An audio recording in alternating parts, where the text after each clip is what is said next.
Microsoft എക്സലിലെ logical ഫംഗ്ഷനായ if മറ്റൊരു ഉദാഹരണത്തിലൂടെ ഒന്നുകൂടി വിശദീകരിക്കുകയാണ് ഇന്നത്തെ ക്ലാസ്സിൽ. വരൂ നമുക്ക് ക്ലാസ്സിലേക്ക് പോകാം. It is me Sherif. Welcome to another episode of Sheri's binary cafe.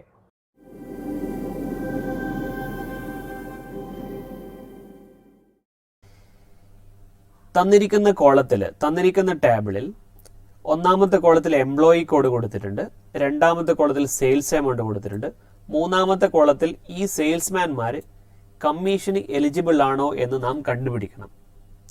അപ്പോൾ സാധാരണ ഇതിൽ കമ്മീഷന് എലിജിബിൾ ആണോ എന്ന് കണ്ടുപിടിക്കുന്നത് ഒരു ടാർഗറ്റ് എമൗണ്ട് വെച്ചിട്ടാണ്. ഉദാഹരണത്തിന് ഇവിടെ ടാർഗറ്റ് 50,000 ആണെന്ന് വിചാരിക്കുക.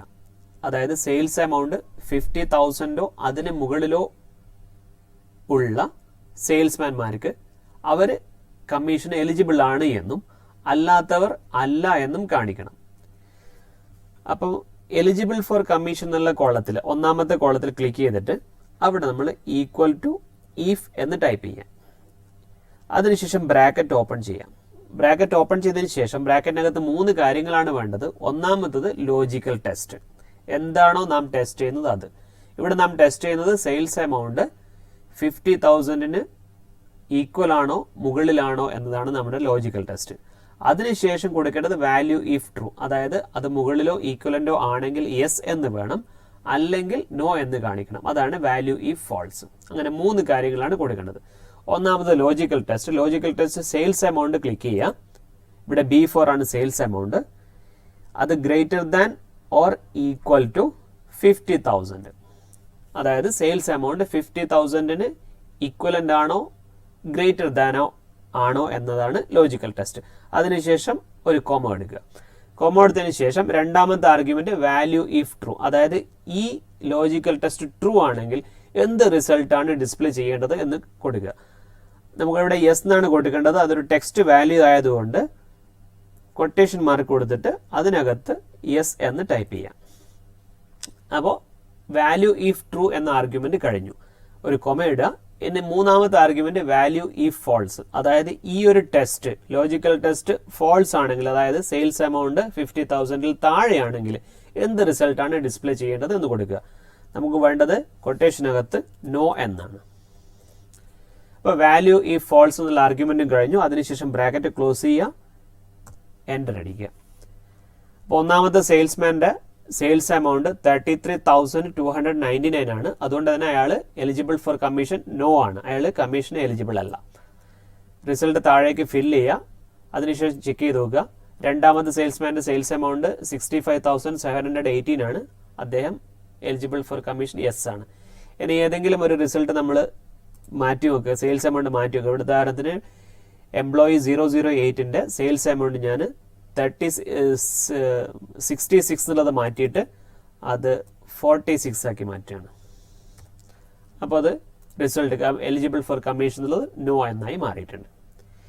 ഇനി നമുക്ക് കമ്മീഷൻ എമൗണ്ട് കൂടെ കണ്ടുപിടിക്കണം. അതിനുവേണ്ടി ഷീറ്റ് 4ൽ ഞാൻ മറ്റൊരു കോളം കൂടെ ടൈപ്പ് ചെയ്ത് വെച്ചിട്ടുണ്ട്, കമ്മീഷൻ എമൗണ്ട് നമുക്ക് 4 റിസൾട്ടാണ് വേണ്ടത്. അതായത് 90,000 മുകളിലാണെങ്കിൽ 5% കമ്മീഷൻ, 70,000 മുകളിലാണെങ്കിൽ 4% കമ്മീഷൻ, 50,000 മുകളിലാണെങ്കിൽ 3% കമ്മീഷൻ, അതിന് താഴെയാണെങ്കിൽ കമ്മീഷൻ എമൗണ്ട് 0. അതായത് ഇവിടെ 4 റിസൾട്ട് നമുക്ക് കാണണം. അപ്പോൾ 4 റിസൾട്ട് ഡിസ്പ്ലേ ചെയ്യണമെങ്കിൽ നമുക്ക് 3 ഈഫ് ഉപയോഗിക്കണം. ഇപ്പോൾ കമ്മീഷൻ എമൗണ്ട് കണ്ടുപിടിക്കാൻ വേണ്ടി കമ്മീഷൻ എമൗണ്ടിൻ്റെ കോളത്തിൽ ക്ലിക്ക് ചെയ്തിട്ട് equal to if bracket open ചെയ്യുക. ലോജിക്കൽ ടെസ്റ്റ് ഇവിടെ ടെസ്റ്റ് ചെയ്യുന്നത് നമ്മൾ സെയിൽസ് എമൗണ്ട് ആണ്. സെയിൽസ് എമൗണ്ട് ക്ലിക്ക് ചെയ്യുക. B4 അത് greater than or equal to 90,000 ആണോ എന്നതാണ് നമ്മുടെ ഒന്നാമത്തെ ലോജിക്കൽ ടെസ്റ്റ്. സെയിൽസ് എമൗണ്ട് 90,000 മുകളിലാണോ എന്നുള്ളതാണ് logical test. Comma value if true, അതായത് 90,000 മുകളിലാണെങ്കിൽ എന്ത് വാല്യൂ ആണ് അവിടെ കൊടുക്കേണ്ടത്? നമ്മൾ ആ സെയിൽസ്മാന് 5%, അതായത് അയാളുടെ സെയിൽസ് എമൗണ്ടിന്റെ 5% കമ്മീഷൻ കൊടുക്കുകയാണ്. അപ്പോൾ സെയിൽസ് എമൗണ്ട് വീണ്ടും ക്ലിക്ക് ചെയ്യുക.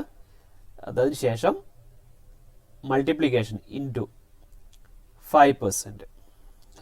ഇവിടെ ടെക്സ്റ്റ് വാല്യൂ ഇല്ലാത്തതുകൊണ്ട് കൊട്ടേഷൻ്റെ ആവശ്യമൊന്നുമില്ല. ഡയറക്റ്റ് ടൈപ്പ് ചെയ്യുക B4 into 5%. Value if true അതാണ്. ഇനി ഈ സെയിൽസ് എമൗണ്ട് 90,000 മുകളിൽ അല്ല എങ്കിൽ എന്ത് ചെയ്യണം? വീണ്ടും നമ്മൾ ടെസ്റ്റ് ചെയ്യണം അത് 70,000 മുകളിലാണെന്ന്. അതുകൊണ്ട് കൊമ ഇട്ടിട്ട് അടുത്ത ഈഫ് സ്റ്റാർട്ട് ചെയ്യാം. If bracket sales amount greater than or equal to, ഇത്തവണ ടെസ്റ്റ് ചെയ്യേണ്ടത് 70,000 ആണോ എന്നുള്ളതാണ്. 70,000 greater than or equal to 70,000 ആണോ നോക്കുക. ആണെങ്കിൽ കൊമ എന്ത് ചെയ്യണം, സെയിൽസ് എമൗണ്ടിന്റെ വീണ്ടും B4 ക്ലിക്ക് ചെയ്യുക, മൾട്ടിപ്ലിക്കേഷൻ ഇൻറ്റു 4%, കോമ. ഇനി 70,000 മുകളിലും അല്ല എങ്കിൽ എന്ത് ചെയ്യണം, വീണ്ടും നമ്മൾ ടെസ്റ്റ് ചെയ്യണം 50ന്റെ മുകളിലാണോ എന്ന് ടെസ്റ്റ് ചെയ്യണം. അടുത്ത ഇഫ് വെച്ചിട്ട് ബ്രാക്കറ്റ് ഓപ്പൺ ചെയ്യുക, സെയിൽസ് എമൗണ്ട് ക്ലിക്ക് ചെയ്യുക, greater than or equal to 50,000. 50,000 മുകളിലാണെങ്കിൽ കോമ, വീണ്ടും സെയിൽസ് എമൗണ്ട് മൾട്ടിപ്ലിക്കേഷൻ ഇൻറ്റു 3%. ഇനി 50,000 മുകളിലും അല്ല എന്നുണ്ടെങ്കിൽ ഇനി ഒരു റിസൾട്ട് മാത്രമേ ഉള്ളൂ. 50,000 താഴെയാണെങ്കിൽ 0 ആണ് കമ്മീഷൻ എമൗണ്ട്, കോമ 0. ഇപ്പോൾ ഇവിടെ നമ്മൾ ഉപയോഗിച്ചത് 4 റിസൾട്ട് കാണിക്കാൻ വേണ്ടി 3 ഈഫ് ഉപയോഗിച്ചിട്ടുണ്ട്. അപ്പോൾ 3 ബ്രാക്കറ്റ് നമ്മൾ ക്ലോസ് ചെയ്യണം. 1, 2, 3.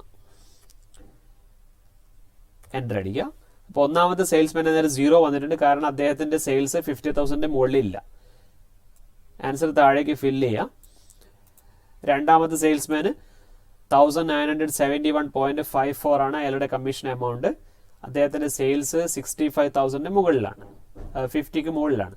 അപ്പോൾ 50ന്റെയും 70ന്റെ ഇടയിലായതുകൊണ്ട് അത് 3% ആയിരിക്കും. ഓക്കെ, നമ്മൾ ഏതെങ്കിലും വാല്യൂ, ഉദാഹരണത്തിന് ഇവിടെ എംപ്ലോയി 6ന്റെ നമ്മൾ 26 സെയിൽസ് ഉള്ളത് അതൊരു 86 ആക്കി മാറ്റുക. അപ്പോൾ അദ്ദേഹത്തിന് 3,448.56 ആണ് അദ്ദേഹത്തിന്റെ കമ്മീഷൻ എമൗണ്ട്.